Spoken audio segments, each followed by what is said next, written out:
Sau khoảng 1 tiếng đi xe từ Hội An thì tụi mình đã đến Đà Nẵng rồi mọi người ơi. Và tụi mình cũng mới vừa check in phòng xong, hơn là phòng đang trống cho nên là tụi mình được vô luôn. Tuy nhiên bây giờ tụi mình hơi đói bụng, tụi mình sẽ lấy xe xong rồi đi ăn trưa, xong rồi về sẽ quay room tour một vòng cho mọi người coi nha.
Đây là phòng của tụi mình ở Lenis Homestay.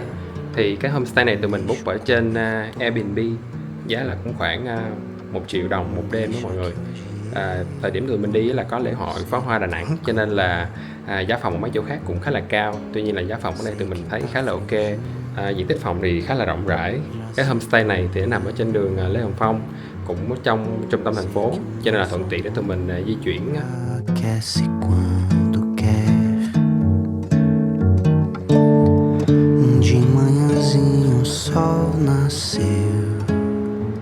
Phòng của tụi mình thì nằm ở tầng trệt luôn cho nên là cũng không có view gì lắm. Tuy nhiên là chủ nhà cũng có làm một cái tiểu cảnh nho nhỏ ở đây để cho nó vui mắt. Ngoài ra ở homestay tụi mình book thì còn có khu sinh hoạt chung nữa. Có cái máy giặt với máy sấy ở đây, cái lò vi ba với lại có bếp nữa. Với có cái tủ lạnh lớn nữa. Nói chung là đầy đủ tiện nghi luôn đó mọi người. Sau khi nghỉ trưa xong thì bây giờ tụi mình sẽ chạy xe lên bán đảo Sơn Trà và khám phá một chỗ gọi là Gành Bàn để xem nó như thế nào nha.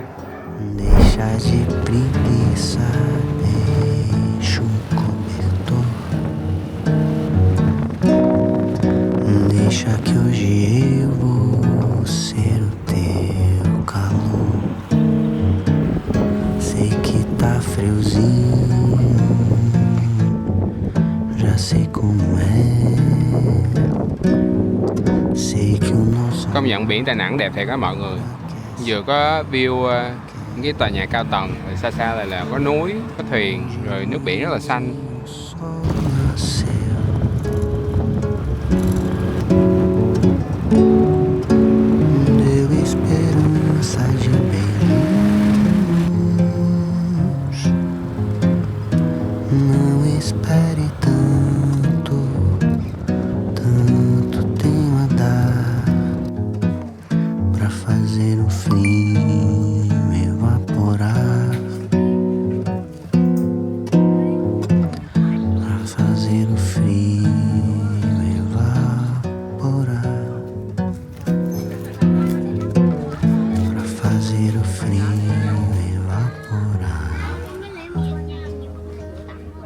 bây giờ tụi mình sẽ đi bộ xuống Gành Bàn.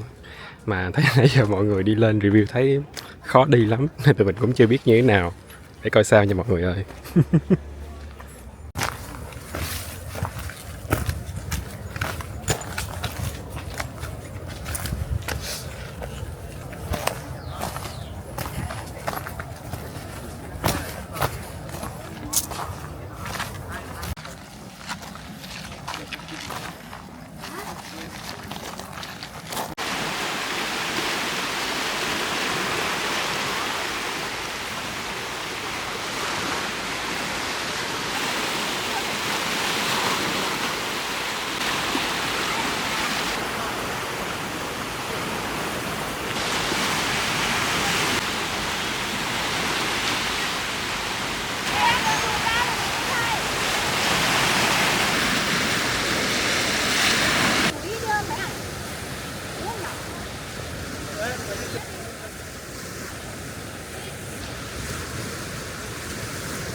Hồi nãy thì tụi mình mới đi Gành Bàn xong.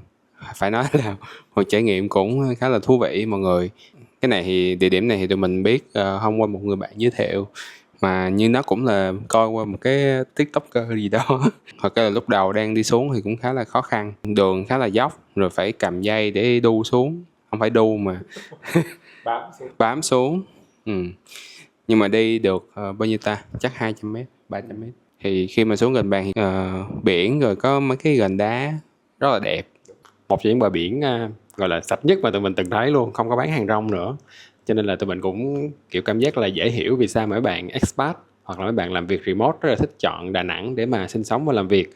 Bởi vì kiểu tưởng tượng là làm việc xong rồi tới cuối ngày làm việc stress hay gì đó, cái ra bờ biển chiêu chiêu hóng gió, cảm giác cũng rất là hay. Xong rồi đồ ăn, đồ uống, dịch vụ này kia cũng rất là đầy đủ và giá cả cũng phải chăng nữa. Cho nên tụi mình nghĩ Đà Nẵng rất là xứng đáng với tên gọi thành phố đáng sống.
nay thì tụi mình sẽ đi tham quan một địa điểm cũng khá là lạ là bảo tàng y khoa Apollo. Thì cái bảo tàng này nó nằm trong trường đại học Phan Châu Trinh luôn á mọi người. Tụi mình đi ở trung tâm Đà Nẵng thì khoảng đâu đó 25-30 phút là tới. Trước khi tới mọi người nhớ đặt vé trước ở trên website của bảo tàng nha. Sau đó khi đến thì mọi người sẽ gặp chú bảo vệ, xong rồi đưa cái booking đó ra, xong rồi chú sẽ đưa cho mọi người cái này, cái thẻ tham quan để mọi người vào tham quan.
Hiện tại hai đứa mình đang ở Hangout, một cái tổ hợp workshop và cà phê. Đường đến đây thì nó nằm giữa Đà Nẵng và Hội An, thì đi khoảng 30 phút là tới.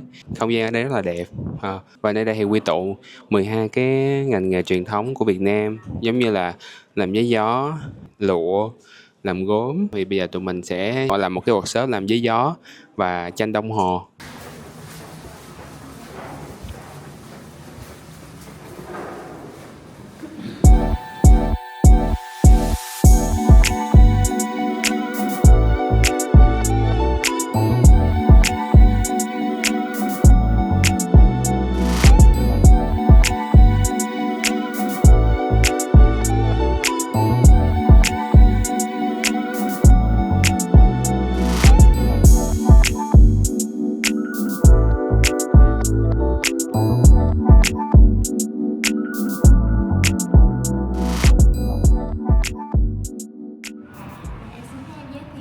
Thì bên em ấy đã chuẩn bị sẵn cho mình những cái rục giấy, và mỗi tờ ở đây thì cái độ dày mỏng nó sẽ khác nhau.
Bây giờ thì tụi mình sẽ vô chợ Bắc Mỹ An để ăn kem bơ Cô Vân.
Đợt tụi mình đi Đà Nẵng thì cũng trùng dịp lễ hội pháo hoa quốc tế. Tụi mình chấp lấy cơ hội đặt vé để xem liền, cũng hơi FOMO mọi người. Hy vọng là sẽ có những cái trải nghiệm rất là tuyệt vời. Mỗi cuối tuần thì sẽ có những cái đội khác nhau. Và hôm nay tụi mình đi thì sẽ là đội Nhật Bản và Ý thi đấu với nhau. Nếu mọi người muốn mua vé pháo hoa thì có thể mua trực tiếp trên trang DIFF hoặc là mua trên Klook. Và nếu mà mua trên Klook thì có thể xài code của tụi mình để được giảm giá nha. Code của tụi mình là HT Klook. Và giờ đây, nghệ thuật ấy đã hiện diện giữa tầng mây trên đỉnh Bà Nà. 5, 4, 3, 2, 1.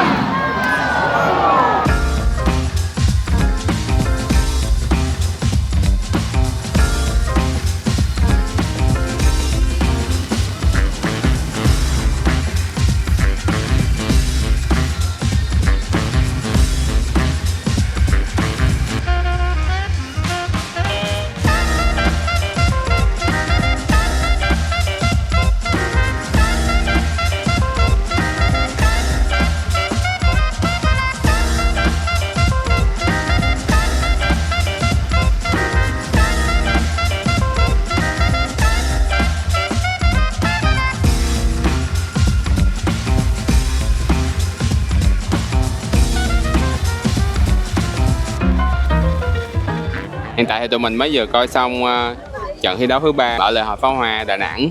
đây là cũng cái dịp đầu tiên mà tụi mình coi cái lễ hội này, và ngay dịp tụi mình đi Đà Nẵng, Hội An luôn, khá là may mắn.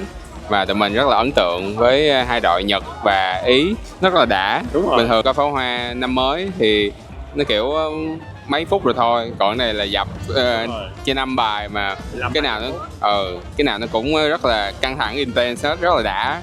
Hy vọng là cái lễ hội này sẽ tổ chức hàng năm và mọi người có thể đi Đà Nẵng và ngay với cái dịp này vào tầm tháng 6, tháng 7.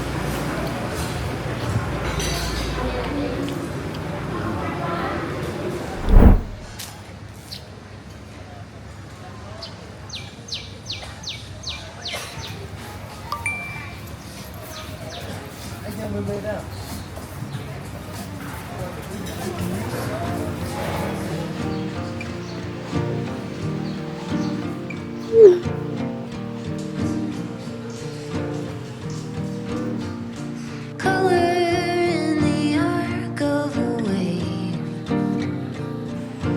dripping off words that you say when the boat slows down. There's a break.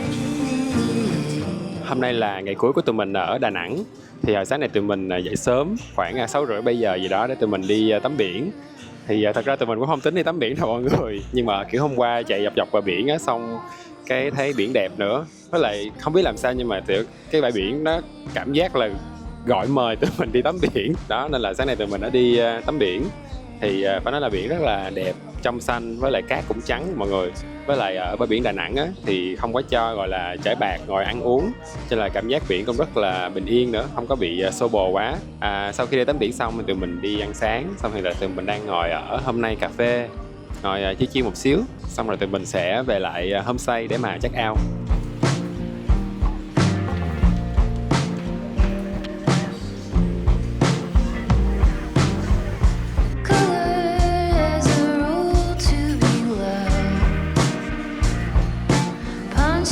Stars from the mouth shade likes to carry sound.